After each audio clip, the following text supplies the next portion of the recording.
Hello guys, ఈరోజు మా ఇంటి పక్కన పొలంలో 2 పాములు నాట్యం చేస్తుండగా చూసాం. మీరు కూడా చూస్తారా? రండి. ఇంకోటి ఎంత చక్కగా 2 పాములు ఒకదాన్నొకటి చుట్టుకొని నాట్యం చేస్తున్నాయో. ఇప్పుడు కాదు కానీ తొలైతే ఎంత చక్కగా నాట్యం చేశాయో.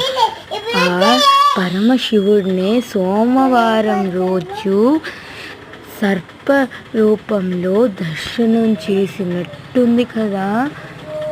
అందరూ చెప్పండి, ఓం నమ శివాయ. మీరు కూడా చూశారు కదా ఎంత చక్కగా నాట్యం చేస్తున్నాయో. అందరం మనసారా చెప్దాం, ఓం నమ శివాయ.